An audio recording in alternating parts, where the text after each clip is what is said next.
Hello, my dear viewers. Welcome back to another exciting journey through the wonders of animal biology. Today, we dive deep, literally, into the fascinating underwater world of osmoregulation in aquatic vertebrates. Even wondered how freshwater fish avoid swelling up like balloons, or how marine fish survive without drying out in salty seas. It's all thanks to an amazing biological balancing act called osmoregulation. In this session, we will explore what osmoregulation really means, how different aquatic vertebrates tackle the changes of salt and water balance. Vertebrates evolved from marine ancestors approximately 550 million years ago. Many early forms moved into freshwater soon after evolving.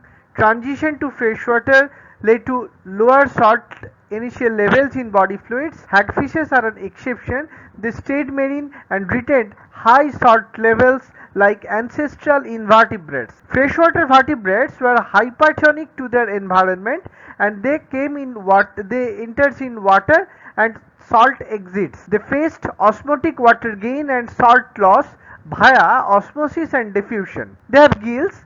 Gills help in breathing but also allow uncontrolled water and salt movement due to large surface area, thin walls and rich blood supply.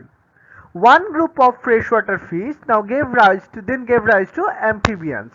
They still face water or salt issues due to gills in larvae and thin skin in adults.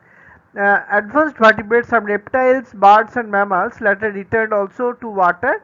Osmotic problems reduced due to absence of gills, and they have protective body covering like scales, feathers, fur, etc.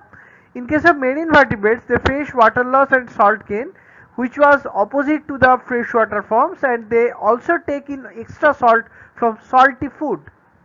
Now, the summary could be freshwater animals when water enters and salt loss, but in case of marine animals, water lost and then salt enters. What happens in case of freshwater vertebrates like fishes? How they balance water and salt? So they face an osmotic challenge. Water enters through their body through gills by means of osmosis. They must excrete excess water via kidneys. They must conserve salts like Na plus Cl minus, which are lost by diffusion. Kidney function: high glomerular filtration due to water removal need, low reabsorption of water in kidney tubules, and distal tubule evolved to reabsorb salts like Na plus and Cl minus. Minor salt gain from food, this was the salt compensation, and major salt gain via active transport across gills. How active transport mechanisms was operated through gills? Now, then sodium Na plus enters cells via electrochemical gradient created by H plus extrusion using H plus ATPase. Cl minus enters in exchange for HCO3 minus, that is bicarbonate ion. These mechanisms also help in acid base regulation. Acid base balance in fishes: H plus or HCO3 minus extrusion across gill maintains pH, unlike terrestrial vertebrates where kidneys plus lung regulate acid base balance. In case of amphibians, larval stage like tadpoles, their osmoregulation is similar to freshwater fishes, but among adults like frogs or salamanders, there is no gills, so they use skin for salt transport, but frog skin is used in studies of sodium transport also. In case of freshwater reptiles, it has been mostly studied in turtles. Among the reptiles, their thick skin minimizes water entry, and their water balance occurs via variable urine flow. So the minimal salt loss is performed by reabsorbed in distal renal tubule, which was replaced by food or active absorption from water via mouth or anus, and salt transport mechanism is unclear. In case of birds and mammals, in case of freshwater birds and mammals, their examples was cormorants and otters. They have highly impermeable skin, which was responsible for minimal water entry. Their water balance was performed via urine output, salt loss replenished through food, no salt uptake was done through their skin.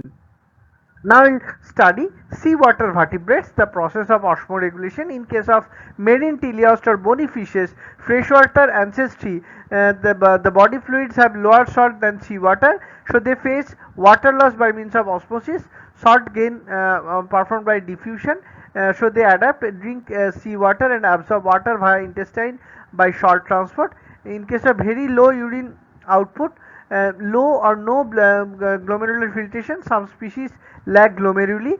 They excrete ammonia via gills but not kidney. Salt balance, they cannot excrete salt rich urine, basically they had no loop of Henle. They use gills for NaCl secretion, Na plus, K plus and 2Cl minus, they co-transport into gill cells. Cl minus exits via special channels. Na plus pumped back into the blood, then diffuses out to seawater.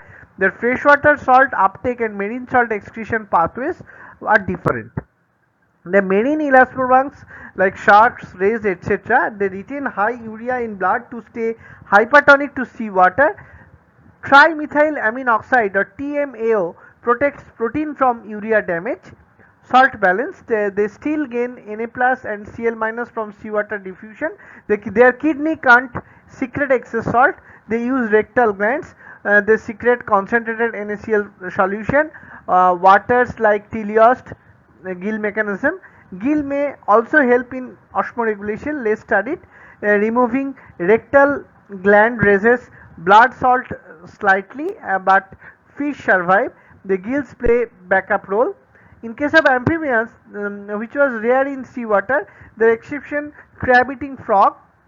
In case of Southeast Asia, the tadpole osmoregulation, the osmoregulates like marine teleost are adult osmoregulates like elasmobranchs. The salt secretion mechanism was unknown in case of amphibians. But in case of reptiles, which include marine turtles, sea snakes, lizards, crocodiles, alligators, their thick skin prevents water loss. There is no loop of Henle, so they can't secrete excess salt via kidneys, but they use extra renal salt glands in their head region like turtles or lizards, which had orbital glands. Sea snakes had sublingual glands and crocodiles have supralingual glands. Their salt secretion mechanism was likely similar to teleost gill and shark rectal gland. Their birds have nasal and orbital salt gland for salt excretion. Better studied Birds were better studied than reptiles because mechanisms were similar to teleost and shark.